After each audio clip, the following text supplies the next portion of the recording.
everyone. Welcome to another edition of Sarah Speaks, your podcast for motivation, business, self awareness, and transformation. Today, as part of our Winning Big in 2025 series, we'll be talking about something I call a major ingredient to success. We're going to be talking about self discipline. Yes, you got it. Self discipline, a major ingredient to success. Many people ask, is self discipline really essential for success? Today, I'm going to tell you the truth. Self discipline is essential for success. No one succeeds outside being able to discipline themselves. You must be disciplined to enable you access success. And that's what we'll be talking about today. So grab a comfortable seat, get your pen and paper, get a cup of coffee or water, and we'll dive right in.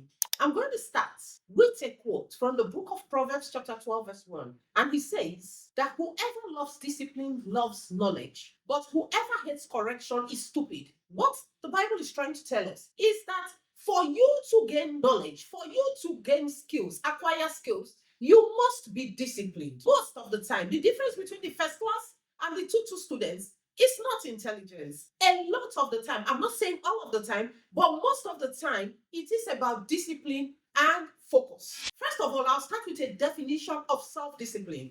And according to the Collins Dictionary, it tells us that self discipline is the ability to control yourself, make yourself work hard outside of external pressures. You being able to just get up and go, do what you ought to do when you ought to do it so that you can get the anticipated and expected results. Self discipline is basically the ability to do what needs to get done at the best time when it should be done. So, let me give a few examples. Many people press the snooze button when their alarms go off in the morning because it's easier to take another 30 minutes, 1 hour of sleep than to get up when you feel you still need to sleep and you are tired. But the person that gets up early at 5 a.m. will achieve more between that 5 a.m. and 7 a.m. than the person that presses the snooze button and sleeps another 2 hours and gets up just in time to get going. Getting up early means you have time to build up yourself, to study, to do some other things and get yourself prepared and ready on time, composed and focused to have a great day. Discipline is choosing to save money rather than to spend it to show.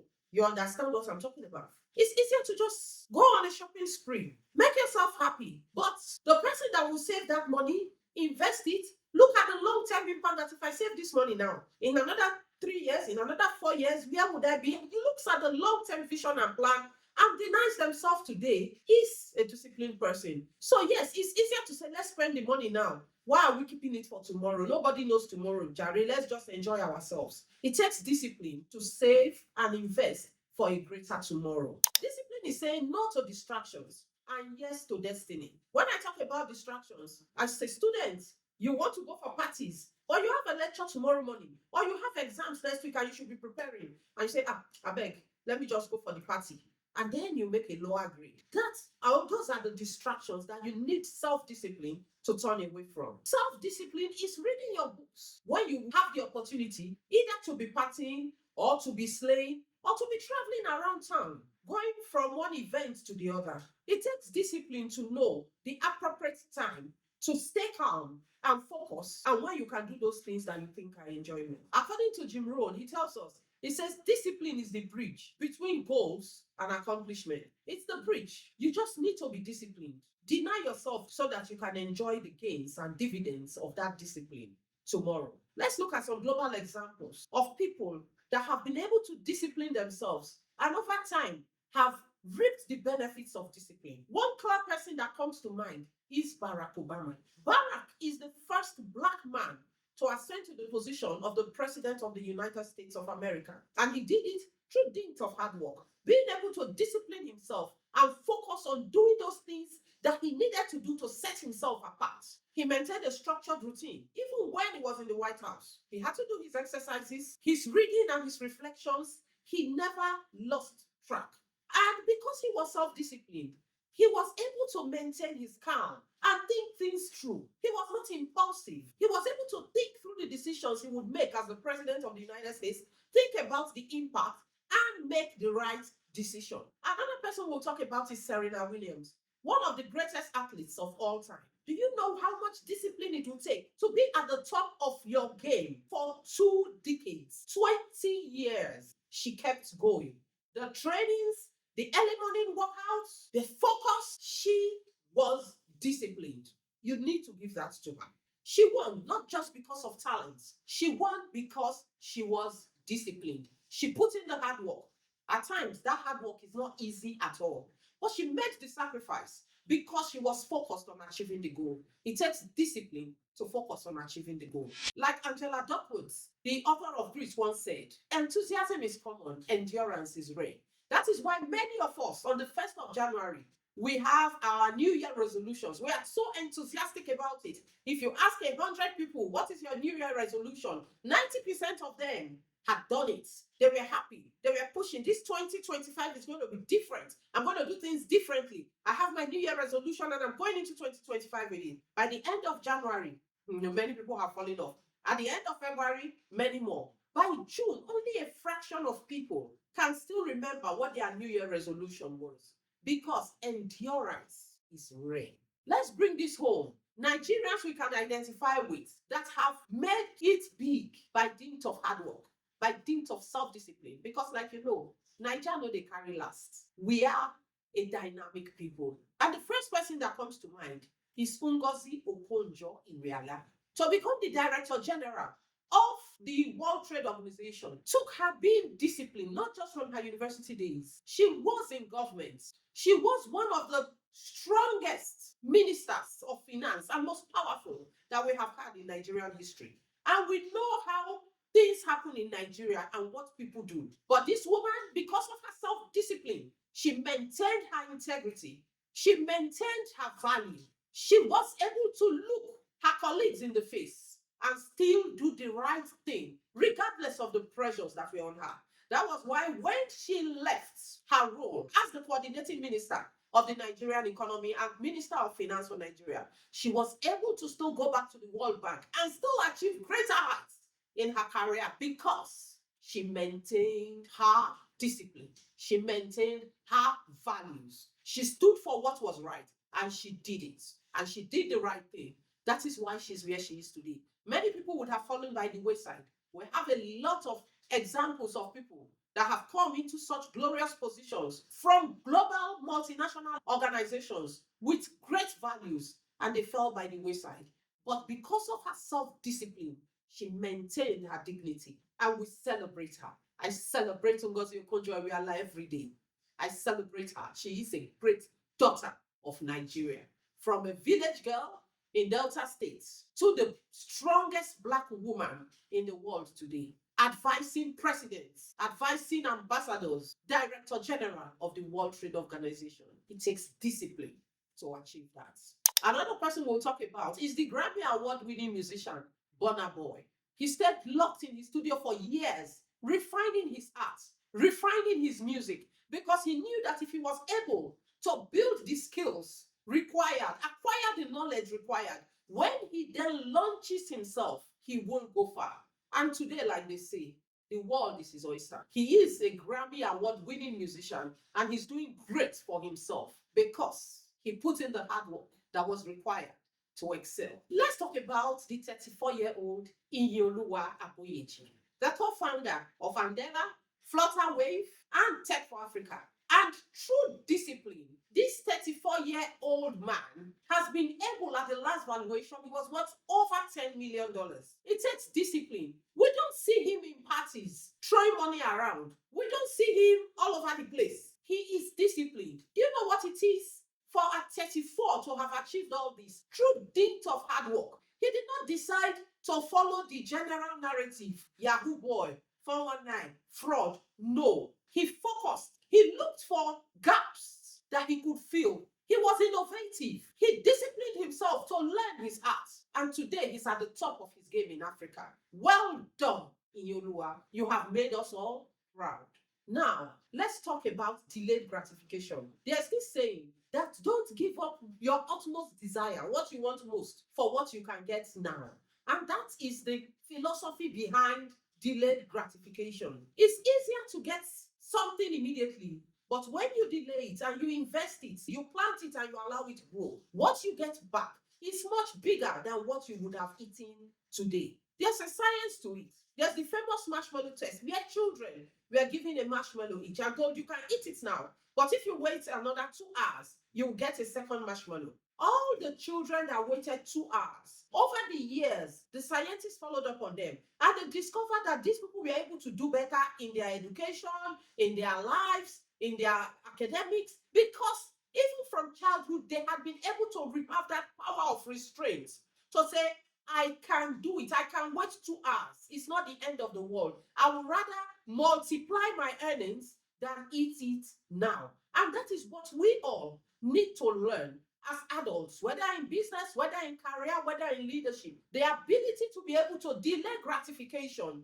is key if you will succeed in life. Discipline is about long term thinking, looking at the long term impact. The person that says, I will get up every morning to exercise because it is fundamental to my long term health for me to be able to live a healthy, long life. In my old age, I want to be well.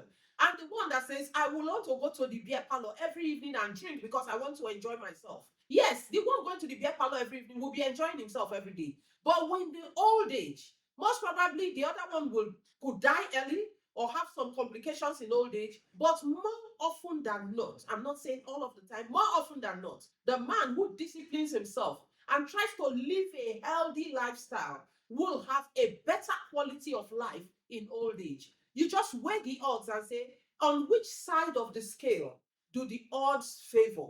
And you walk in that light and you hope to God that by His grace, the odds work in your favor. But you do what you can do and do all you can do to ensure that you have the benefits of delayed gratification because it's a no-brainer. If you do the right things, you follow the right paths, you invest, you sow your seed, you exercise yourself, you learn the skill, you gain the knowledge, you apply it, the chances of success are exponentially higher than the man that just wings it day by day.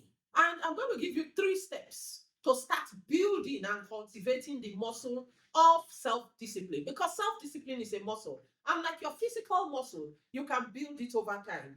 I've heard about the 70-year-old woman that decided that she wanted to start running for marathons and she started training.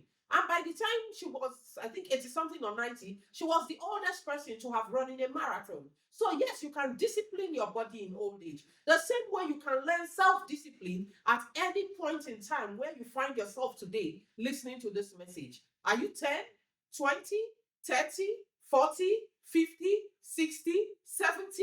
It's never too late to begin to build the muscle of self discipline. And I'll just give 3 steps for us to start the process. The first thing you must learn to do is that you need to start small. Don't challenge yourself in a way that you will definitely fail. Start small. Begin with small commitments. I'm going to start journaling. I'm going to start walking every day. I'm going to start exercising for 15 minutes a day. I'm going to wake up 15 minutes earlier every day. It's not in the length or the magnitude of what you are doing. It's in the consistency, the ability to be consistent in it. That is what builds the self-discipline.